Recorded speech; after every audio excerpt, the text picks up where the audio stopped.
MicroStrategy, le plus grand détenteur de Bitcoin parmi les entreprises cotées en bourse, veut lever 2 milliards de dollars supplémentaires pour acheter encore plus de BTC. Qu'est-ce que cela signifie pour le marché des crypto-monnaies? Restez avec nous pour le découvrir.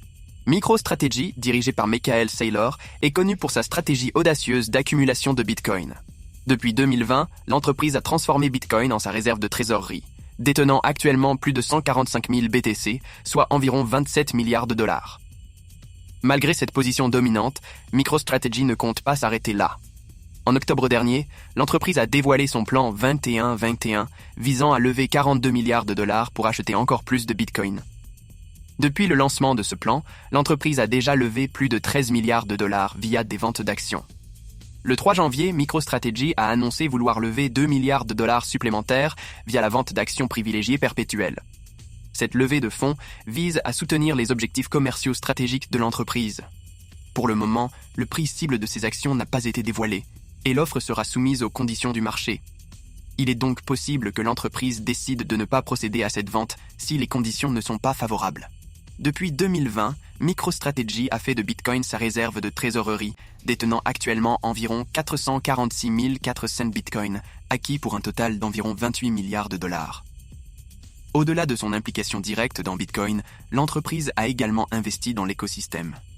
En novembre dernier, elle a annoncé le lancement d'un fonds de 100 millions de dollars dédié à l'investissement dans des projets Bitcoin.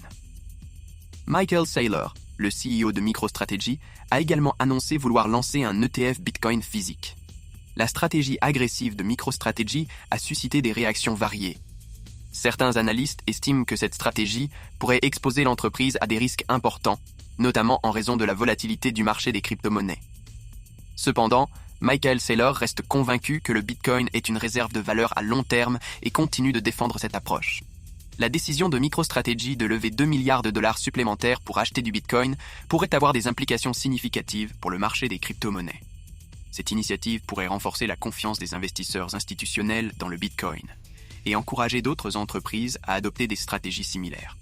De plus, l'augmentation de la demande de Bitcoin pourrait potentiellement faire grimper son prix, bénéficiant ainsi à l'ensemble de l'écosystème crypto.